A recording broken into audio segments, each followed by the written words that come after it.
Brinkley. Nixon's the one. That's the natural banner for any sprightly front page tonight. At almost midday Eastern Time, NBC News projected Richard Nixon, the 37th President of the United States, when it became evident he had carried Illinois. Final returns may well reveal that indeed it was Mayor Richard Daley's Illinois and Mayor Richard Daley's Chicago which averted a deadlock and a political constitutional crisis of incredible proportions. 94% of the popular vote is counted. There are the numbers. An hour or so ago, I carried the percentages out to 6 digits, and it went like this. Nixon, 43.2959%. Humphrey, 43.2584%. Wallace, 13.4457, and now it's gone a little over 14. In short, Nixon and Humphrey are separated by about 375 thousandths of 1%. The electoral vote shows Nixon with 287, Humphrey with 166, and Wallace with 45. David? As it turned out, in the late, tired hours of last night or the early, tired hours of this morning, Richard Nixon won the election this time where 8 years ago he lost it in Illinois. It was so close it took forever, but he won it, and in winning that he won the presidency. It was, again, one of the closest elections in American history, closer even than when Nixon lost to Kennedy 8 years ago. His lead over Humphrey in the popular vote is still only about 25,000 votes, or about 1/5 of a vote per precinct. There are states where we still don't know, even now, for certain, who won. But whichever way these states go now, they can't change the outcome. Here, with the figures up to this minute, are some of the big, important states that kept Nixon, Humphrey, and the country waiting all night to see what happened, beginning with New York. There's the result. Humphrey won it. In Michigan, Humphrey won it. In Ohio, Nixon. California, Nixon won it, but barely. Texas.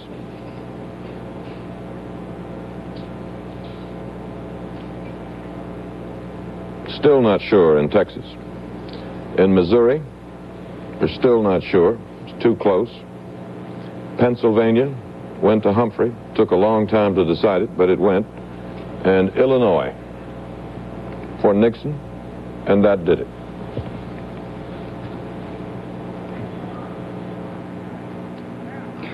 The Huntley-Brinkley Report is produced by NBC News and brought to you in color by new Vicks NyQuil, the great new nighttime cold medicine.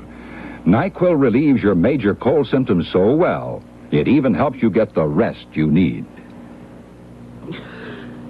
Got a cold, huh? Oh, terrible. I've been sneezing, got a stuffy nose and a scratchy throat, and I've been hacking. I feel achy. And I could use some rest, too. You need new Vicks NyQuil, the nighttime cold medicine. NyQuil relieves your cold symptoms for hours. Relieves them so well, it helps you get the rest you need. You mean I don't need all those other things I've been taking? NyQuil's the one thing to take for your cold. NyQuil from Vicks. Here you are, dear. Oh, thanks, but I can't look at another dress. All this shopping has given me such a headache. I'll get you something. Wait a minute. It better be something strong. I've got what you need, Laura. What's that? Anacin. Anacin. Sure. Take a couple. Anacin works fast to bring relief. Fast, strong, dependable relief when you need it most. Headache all gone, Laura? Oh, I forgot all about it. I knew it. Here you are, dear. Anacin has more of the pain reliever doctors recommend most. That's right. Although the other leading extra-strength tablets contain additional pain relievers, 2 Anacin contain more of this specific ingredient than 4 of the other extra-strength tablets. While 2 of the other is the recommended dosage, 2 Anacin contain more of this specific pain reliever than is contained in 4 of the other extra-strength tablets. For fast, strong pain relief, reach for Anacin. Richard Nixon watched election returns from a suite in a New York hotel. Key campaign aides were with him. He watched until assured he had won, slept briefly, visited his family in their nearby suite, waited for word from Humphrey, and then, shortly after noon, went to the hotel ballroom where a crowd of newsmen and several hundred party workers had waited. Ladies and gentlemen, I didn't realize so many of you would stay up so late. I want to express first my grateful appreciation to all of those in this room, but more than that, through the medium of television and radio, the thousands, and I understand millions across the country who worked for our cause.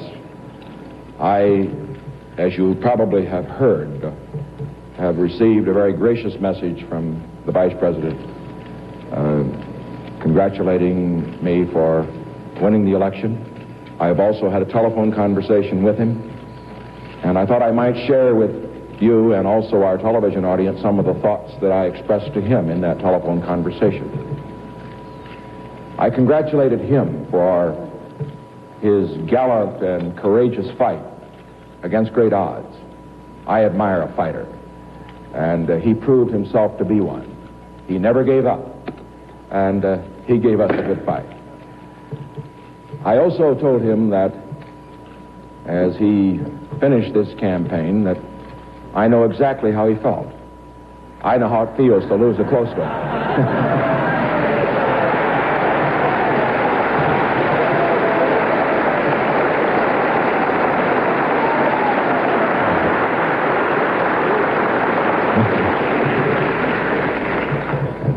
Having lost a close one 8 years ago and having won a close one this year, I can say this: winning's a lot more fun.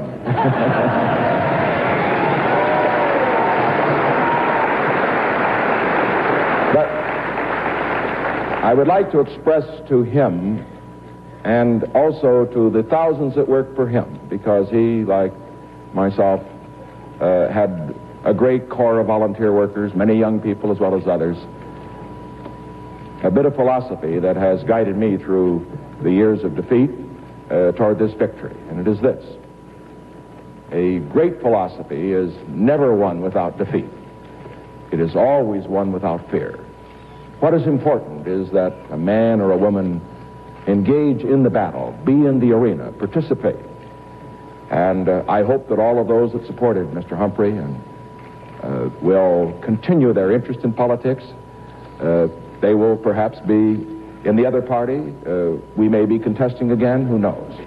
But the important thing is that our process in this country works better when we have devoted, dedicated people giving their all in battle for a cause that they believe in. And I would urge particularly the young people who supported him and lost not to be discouraged, but to continue their interest and to go on to other areas of public service. I saw many signs in this campaign. Some of them were not friendly. Some were very friendly. But the one that touched me the most was one that I saw in Deshler, Ohio, at the end of a long day of whistle stopping. A little town, I suppose 5 times the population was there in the dusk. It was almost impossible to see, but a teenager held up a sign, "Bring us together." And that will be the great objective of this administration at the outset, to bring the American people together. This will be an open administration, open to new ideas, open to men and women of both parties, open to the critics as well as those who support us. We want to bridge the generation gap. We want to bridge the gap between the races. We want to bring America together. And I am confident that this task is one that we can undertake and one in which we will be successful. Now, I think all of you probably wondered how I felt about winning the election, and naturally in my press conferences I always gave the appearance of complete optimism. We were going to win. That is what you have to say. But I want all of you to know that there are moments when we have doubts. And all of us had doubts, but there was one member of our family, I learned, that had no doubts at all. Because immediately after we saw the final return this morning at 9:30 or so on television, that the Illinois votes were now considered to be in our column, my daughter Julie asked me to come into her room that she had a present for me that she had made and worked on all the time during these trips that she was taking across the country. And when you see this present, you will see she never had any doubt at all. Here it is.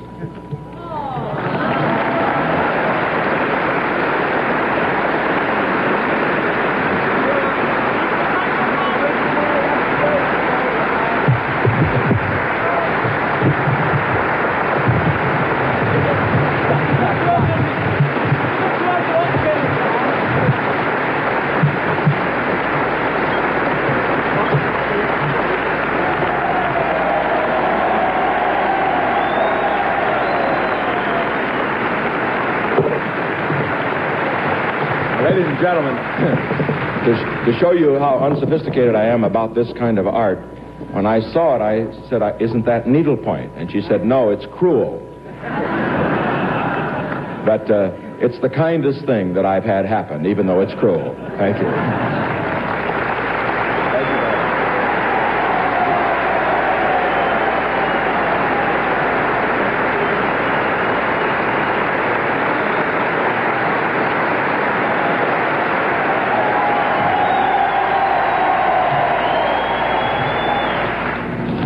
President Johnson sent Nixon a congratulatory telegram praising him for perseverance and determination and promising to help him in any way he can.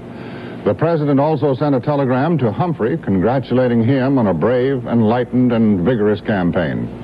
Nixon set out this afternoon for a few days' rest at Key Biscayne, Florida, and on the way there he planned to visit former President Eisenhower at Walter Reed Army Medical Center near Washington. We've taken the cover off a Beauty Rest mattress and numbered its individually pocketed coils to show how they work. See?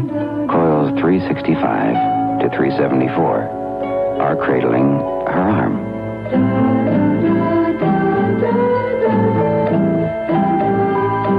And coils 764 to 845 respond to her leg.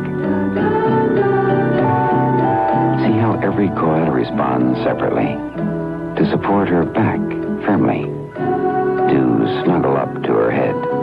Only the coils directly beneath her respond, giving all the parts of her body the support they need, without disturbing her husband's sleep.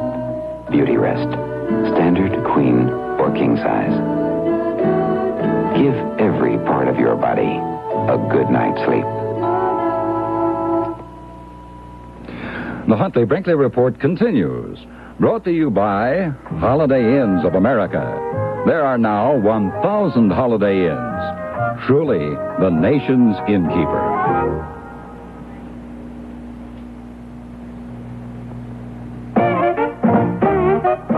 At one time, touring with kids was a problem. But nowadays, whatever size your family, you're number one at a Holiday Inn. Free advance reservations? Kids under 12 free in your room. Free ice and TV in every room. And every Holiday Inn has a number one restaurant. So next time you're touring, stay at a Holiday Inn, where you are number one. Nixon declined to claim victory, even though it was his, until Humphrey had conceded, and a little afternoon today, Humphrey did, with tears in his eyes. He was gracious about it, and so was Nixon, and so were President Johnson and Senator Muskie and Governor Agnew, and so were Wallace and LeMay. Humphrey was in Minneapolis, and here's a report from contributing editor Jack Perkins. Last night, Hubert Humphrey came to this ballroom and said, "You know me, I'm always optimistic. Things will look better in the morning." And in the morning, California was gone, and Illinois was gone, and the election was gone, and Hubert Humphrey returned to the ballroom.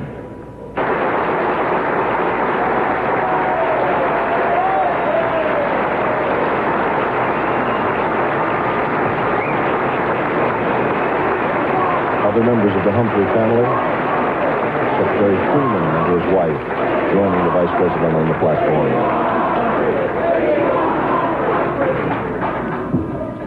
Well, thank you very much. It's nice to know. I'm sure you know that I have already called Mr. Nixon, expressed to him our congratulations. And I have sent the following telegram just a few moments ago to Mr. Nixon, reads as follows. According to unofficial returns, you are the winner in this election. My congratulations. Please know that you will have my support in unifying and leading the nation. This has been a difficult year for the American people. I am confident that if constructive leaders of both our parties join together now, we shall be able to go on with the business of building the better America we all seek in a spirit of peace and harmony. Signed, Hubert H. Humphrey. Now let me say just another word. Senator Muskie and I wish to thank the people who supported our nomination and election. I've been in touch with the senator already this morning, talked with both the senator and his family. I wish especially to thank my family, some of whom are here with me, and my campaign staff, and particularly to thank Mrs. Humphrey, who was the secret weapon in this campaign.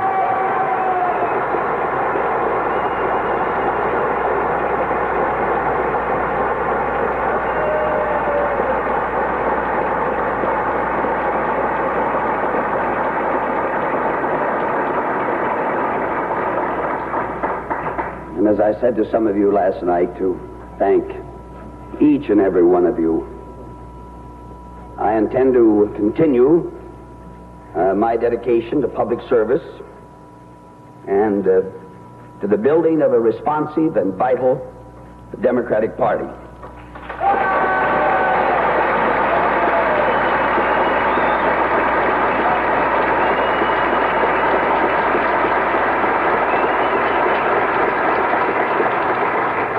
I shall continue my personal commitment to the cause of human rights, of peace, and to the betterment of man.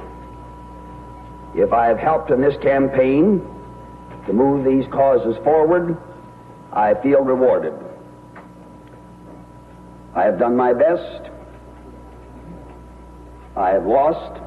Mr. Nixon has won. The democratic process has worked its will. So now let's get on with the urgent task of uniting our country. Thank you.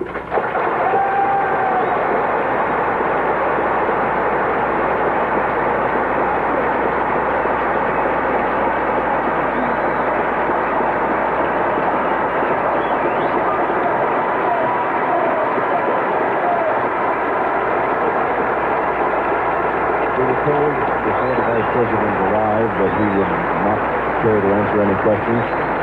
So no questions will be put to him at this time.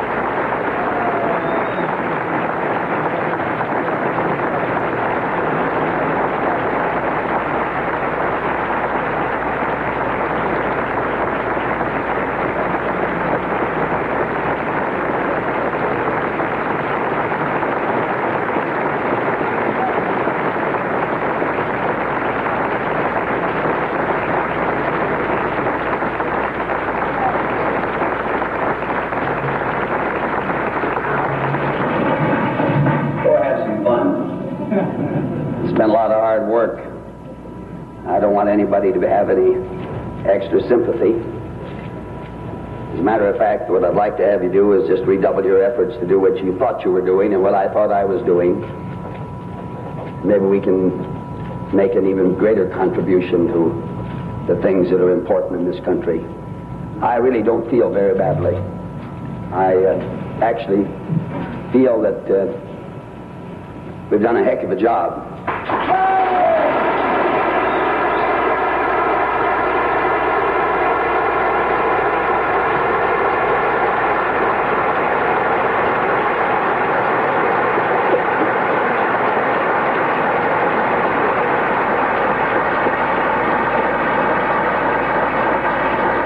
I don't want you to think we'll continue the campaign right away, but I just thought you ought to know you maybe ought to have a little rest. We intend to take some.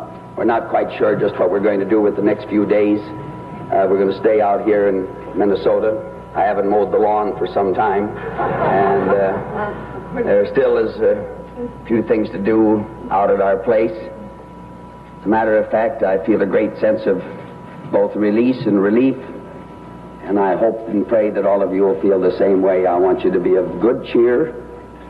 I'd like to have you feel a little happy.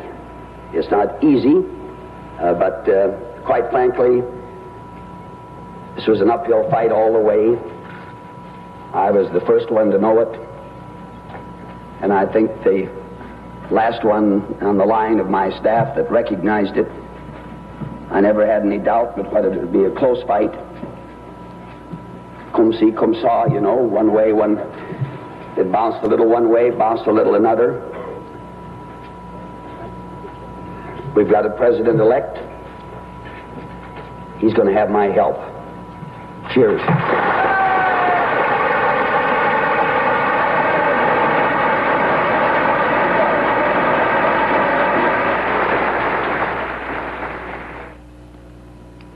Honey, it's 3 in the morning. I can't sleep. When simple nervous tension keeps you awake, take Suminex as directed for 100% safe sleep. Suminex contains 3 medical ingredients to bring on restful sleep. Take Suminex tonight and sleep. Safe and restful sleep, sleep, sleep. Take 2 Suminex tablets. And sleep. Now also in capsules, hundreds of sleep-inducing granules. In every Suminex capsule. Try it.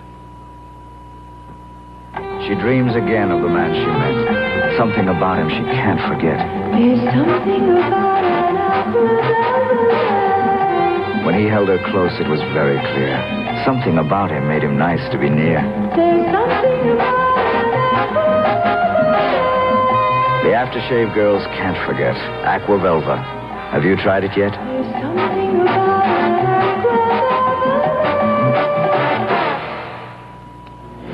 George Wallace carried 5 states: Alabama, Arkansas, Georgia, Louisiana, and Mississippi. He ran strongly in only 4 others: North Carolina, South Carolina, and Tennessee, finishing second in all 3, and Florida, where he was a strong 3rd. Wallace talked about the campaign and his future plans at a news conference today in Montgomery. Here is a report from contributing editor Douglas Kiker. George Wallace and his running mate, General Curtis LeMay, held a news conference this afternoon here in Montgomery. Both men were in a good mood. Both obviously were happy to have the whole thing over with. And both of them claimed that they did what they set out to do. That is, give conservatives a measure of influence in this election. I want to emphasize that in our judgment, our movement has been successful. And I think that most of you probably thought a year ago that we not only wouldn't get on the 50 ballots in the country, but had someone asked you, would this ticket get 10 million votes for the presidency a year ago, I think most of you would answer in the negative. But we did get that many votes, and it was very significant that we got on all ballots in all 50 states. And I do say that in our judgment, the people who supported us had an impact on orienting the 2 parties in a different direction. And I do wish for Mr. Nixon the most success of any president in the history of our country. And I sincerely hope that he can unify the people of our nation, and that the problems that government ought to solve can be solved by him as the chief executive of our country, because I'm an American and I want his administration to be highly successful. I think probably I'm the most happiest man in the world, or at least in this room right now, because I think I've accomplished practically all the goals that I had in mind when I agreed to join Governor Wallace in his campaign. I suppose there might have been a little frosting on the cake if the election had wound up in a tie and we could have had a little influence on the solution of the problem, which we could have solved very quickly. But that's probably a selfish thought. I think it's probably better for the country that Mr. Nixon did win outright in his own regard. And, of course, I hope that he goes ahead and pulls the country together and does the things that have to be done to really get us going at full speed. And I believe he will do that. Thank you.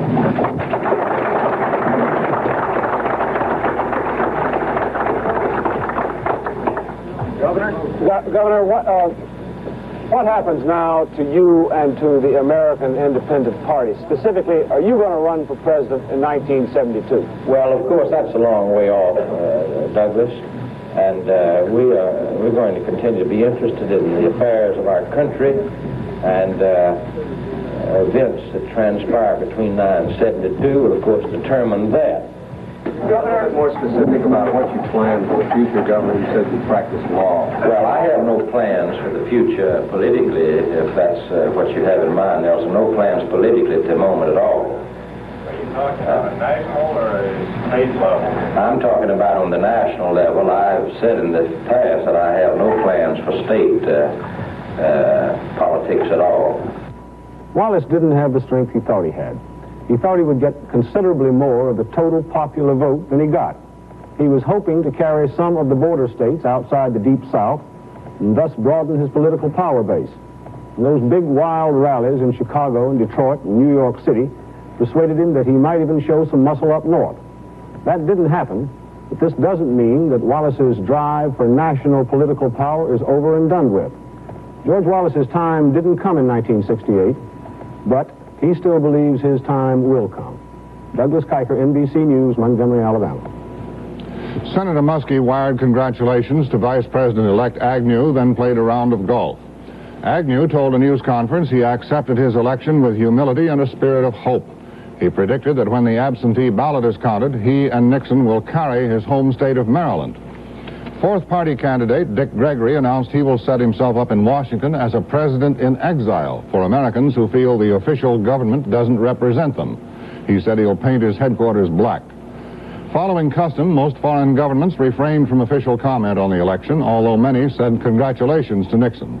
Communist China was an exception, saying the election won't change American aggression and imperialism. French sources said that the Gaulle government views the election as a good omen for improved relations between France and the United States.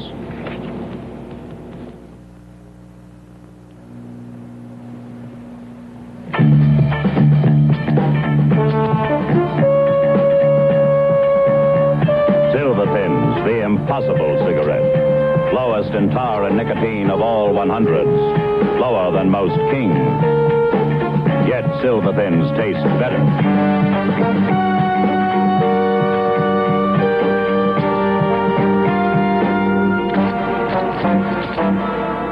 Can a cigarette that tastes as good as Silver Thins possibly be that low in tar and nicotine?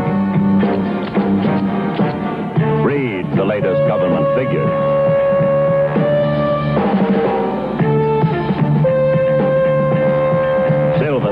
The impossible cigarette.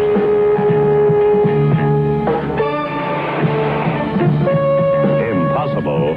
Try Silver Thins now in menthol, too.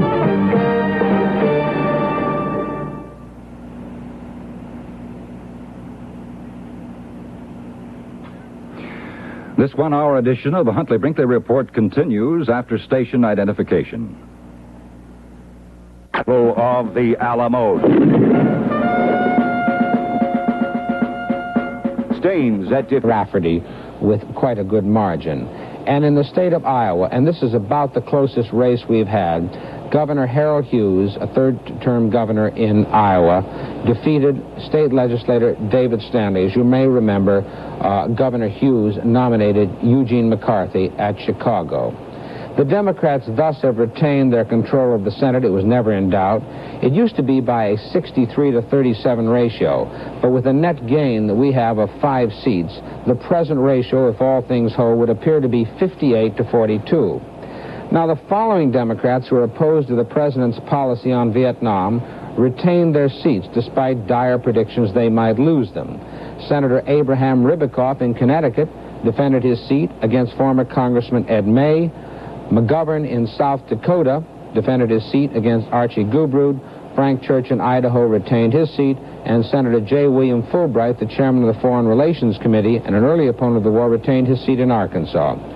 One Senate candidate, not an incumbent, who opposed the administration's policy on Vietnam, fought for a minority plank in Chicago, was former Congressman John Gilligan of Cincinnati, Ohio. He beat Democratic incumbent Frank Lausche in the Democratic primary this spring, but last night he was beaten by State Attorney General William Saxby. The decision was not final until the early hours this morning, when Gilligan made this poignant statement to his supporters in Cincinnati. To all of the wonderful people who gave so unselfishly of their energies, their talents, I say thank you from the bottom of my heart. To all of the thousands of students and young people who have been so magnificent and who today are disappointed, I confess that I'm disappointed too. Your consolation and mine must be that we have fought the good fight and we kept the faith. We've not yet finished the course. After a vigorous campaign, the people have spoken, their verdict is in, and we will abide by it. Because we believe in democracy, and we have faith in the ultimate wisdom of an informed electorate. I have no regrets. I have said what I believe, and I believe what I have said. The people are entitled to no less. Now for the story on the House races, here is Edwin Newman. So far as the House races go, it was hardly worth the country's while to go through the trouble. Very few seats changed hands. The Republicans made a net gain of 4, and the new House will be essentially the same as the outgoing one. The Republicans had expected to make substantial gains and maybe even pick up the 30 seats they would have needed to control the House. They never came close. The Democratic majority will be 51. The fact that the change is so small is not necessarily a vote of confidence in the House we have now. It reflects two things. First, there was no big national movement to either party. And second, the Democrats usually dominate the House, and Richard Nixon did not run well enough to shake that. George Wallace may have contributed to this by draining away attention from the Republicans in the South. All the leading figures in the House are to come back, but Frances Bolton, the 83-year-old Republican congresswoman from Ohio, was defeated. The Democratic member from Harlem, Adam Clayton Powell, who was expelled last year, then re-elected but not seated, has been elected once more. For the first time, the House will have a black woman member, Shirley Chisholm, from the sometimes explosive Bedford-Stuyvesant area of Brooklyn. Nixon carried these states: Arizona, California, Colorado, Delaware, Florida, Idaho, Illinois, Indiana, Iowa, Kansas, Kentucky, Montana, Nebraska, Nevada, New Hampshire, New Jersey, New Mexico, North Carolina, North Dakota, Ohio, Oklahoma, Oregon, South Carolina, South Dakota, Tennessee, Utah, Vermont, Virginia, Wisconsin, and Wyoming. Vice President Humphrey carried these states: Connecticut, Hawaii, Maine, Maryland, Massachusetts, Michigan, Minnesota, New York, Pennsylvania, Rhode Island, Washington, and West Virginia. He also carried the District of Columbia. NBC News has not yet projected a winner for Alaska, nor Missouri, nor Texas.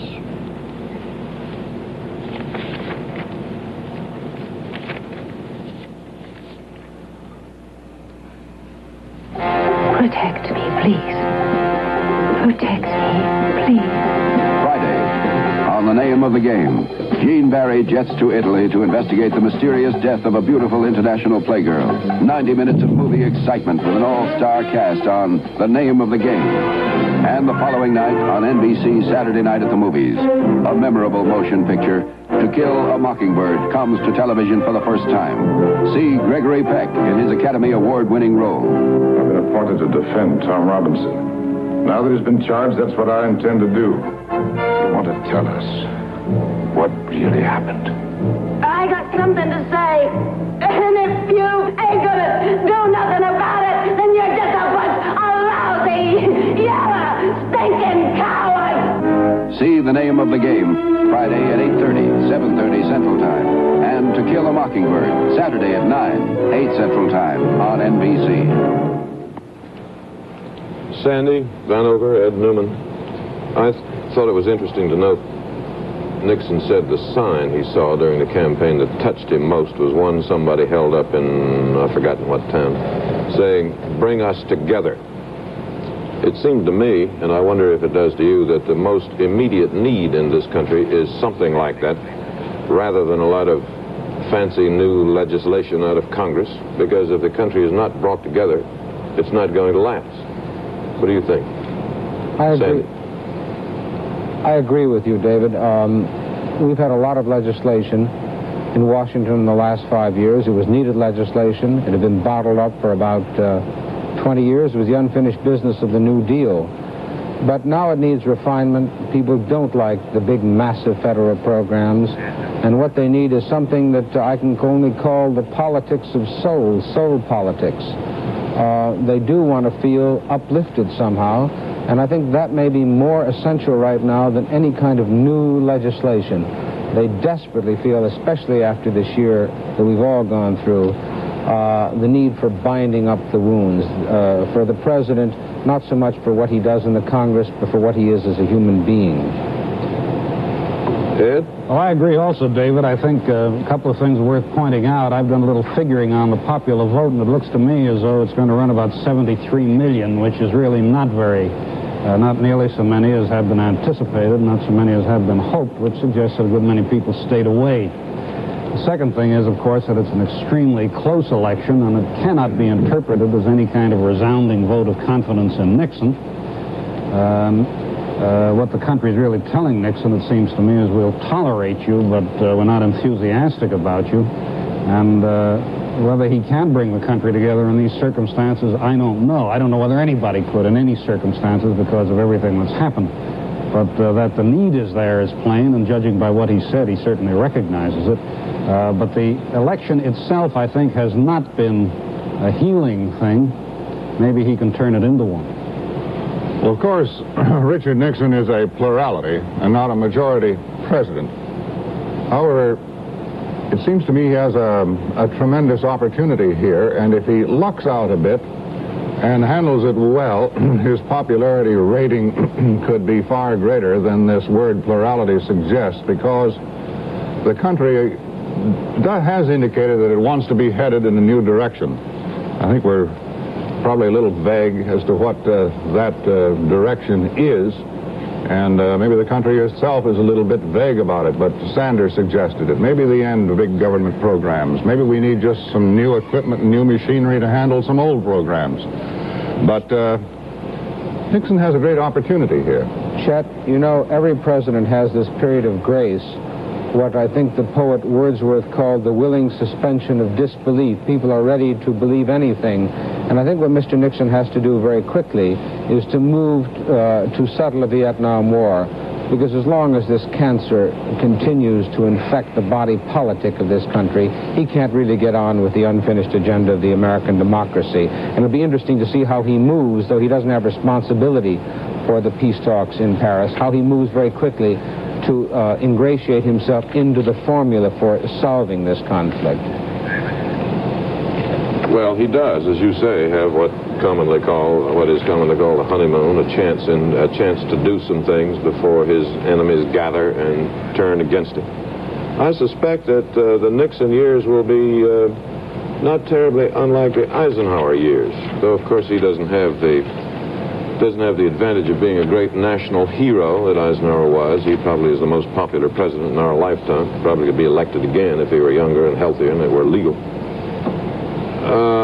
So I would guess it would be somewhat like that. Not a time of great social turmoil, of legislative turmoil, innovation, new ideas. I suspect we'll see very few, and maybe some attention to some old ones. David, there is a somewhat uncomfortable point that I think has to be made, which is that Nixon is not entirely trusted by large segments of the American population. It doesn't matter that he's been elected. That continues to be the case. And that's going to complicate, make more difficult the task he has of unifying the nation.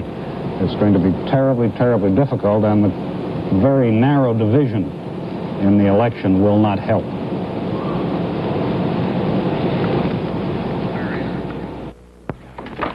You're early. Billy. You're right. Well, it's not that bad. No, you look great in lather. You should always wear a whole bottle of shampoo. First, I only use this much. Second, it is pearl concentrate and it comes in a tube, see, not a bottle. Now, third, go away for an hour. See you lather. You're late. Oh. You're beautiful. Your arm, your head. Prel Concentrate. No head should be without it. Ribbons for pie baking come easily to Mrs. Billy Thompson. But here's the challenge. My family likes juicy fillings and flaky pie crust. That's why I use Crisco. Crisco gives me flaky pie crust, even with juicy fillings. Crisco's specially made to be extra blendable. It cuts in so evenly. Even with juiciest fillings, your crust will be flaky. For flaky pie crust, even with juicy fillings, use Crisco. Best cooks do. Sure do.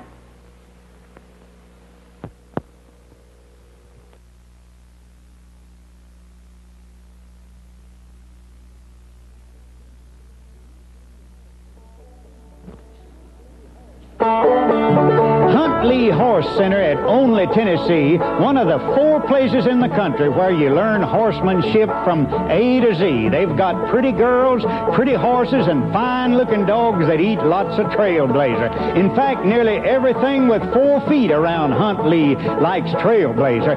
The Arabian Stallion, the Cats, and the Mammy Basset and 14 pups. And here's living proof that Trailblazer has a smell and a taste that makes them want to claw the bag open. You can see what it does for these half-grown Vizsla pups. They look like they've been washed and ironed for Sunday school. You should know that new dog food from Martha White will keep them on the go. Trailblazers, yo, Trailblazers, yeah. Fine dog food from Martha White, Trailblazers, yeah.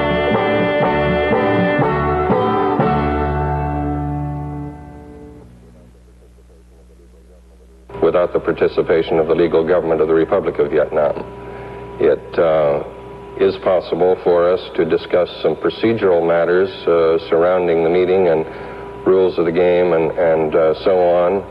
We would, even in that case, want to consult with the South Vietnamese. Beyond that, I just wouldn't want to go in speculating about what might or might not happen or what might or might not be discussed. Is it possible that you might have a meeting with the North Vietnamese, excluding the FNL, in order to settle these procedural problems for you? We have been meeting with the North Vietnamese. Where do these meetings take place? I'm not at liberty to say. As you know, from the outset of these talks, we have felt that some kind of private meeting offers a better opportunity for making progress than meetings that are held in the full glare of publicity, and we would like to preserve that because our principal interest in these talks is making progress. So I'd just as soon not go into where they're meeting or under what circumstances. The Viet Cong today blew up part of a strategic bridge northeast of Saigon. The battleship New Jersey fired at targets near the coast 100 miles east of the capital, and American airmen flew 649 sorties in South Vietnam. The bombing halt in the north now permits the Americans to concentrate their air activity in South Vietnam. But to pilots accustomed to bombing the north, it has brought on new problems. NBC News correspondent Andy Guthrie reports. There have been some operational changes at Da Nang's Marine Air Base because of President Johnson's bombing halt over North Vietnam. These A-6 intruders, mainly used for bombing the north, are getting a brief rest. The first complete stand-down for this squadron in 2 years. Later, they'll be bombing Viet Cong positions in South Vietnam.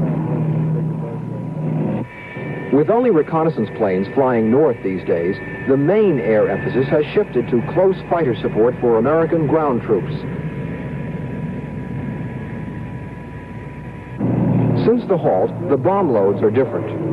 The so-called hard ordnance, or heavy bombs, replaced with soft ordnance, rockets, napalm, wing cannon, anti-personnel bombs. The pilots are emotionally involved now with every flight.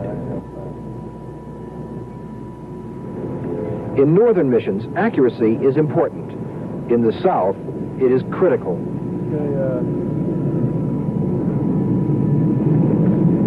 The day before this film was taken, a Marine Phantom jet on a run near Anhua hit a U.S. position instead of the enemy with napalm. 6 Marines died, 8 were wounded.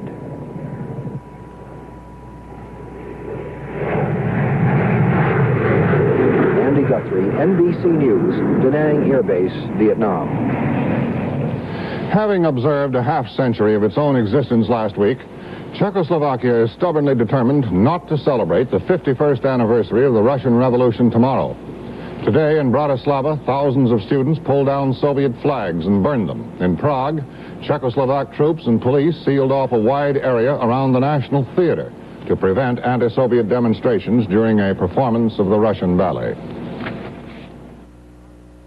On NBC Monday. Who says Chase and Sanborn's a heftier coffee? Gail Cogdill. And Mrs. Gail Cogdill. John Mackey. And Mrs. John Mackey. So much heftier, it's the official NFL training table coffee. Is that the long crap we used to have? That's the long crap. Don't spill my coffee. Right back to the inside. All right, well, I got to read your blog. Start your husband off with Chase and Sanborn. Or new Chase and Sanborn Electric Perk, the heftier coffee.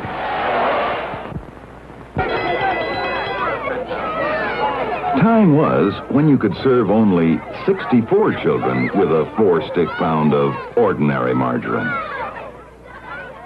But delicious Whipped Bluebonnet has 6 sticks to the pound. Whipped Bluebonnet spreads easier, tastes better, goes further. 32 children further.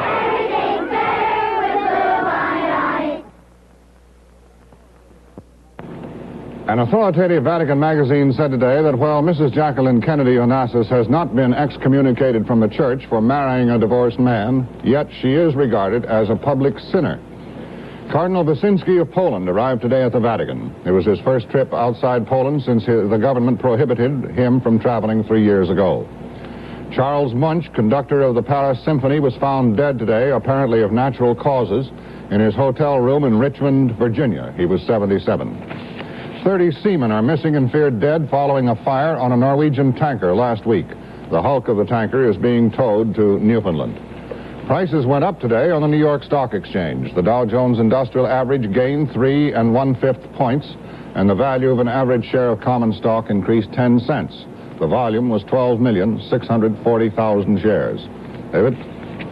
1968 certainly has been one of the unhappiest years in American history. The politics has been rough, and the final result, learned only today, left about exactly half the country feeling it had lost and that the other half had won. And seldom, if ever, have so many people lost so much sleep to see their side lose. Well, here, for the last few minutes of this program, here's something nice, really nice. It is non-political, it is clean, it is honest, it is beautiful, and it was, in a sense, created in 1968. The Congress, now about to leave office, voted this year to create a number of new national parks and national scenic rivers. The President asked for them, Congress agreed, both parties, and they are now there, safe from destruction, we hope forever, and they include parks and rivers in Washington, California, and elsewhere in the Northwest. So, again, here is something really nice, clean, and beautiful, and in 1968, all of us together came to own it, to keep forever.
Good night, Chet. Good night, David. And good night for NBC News.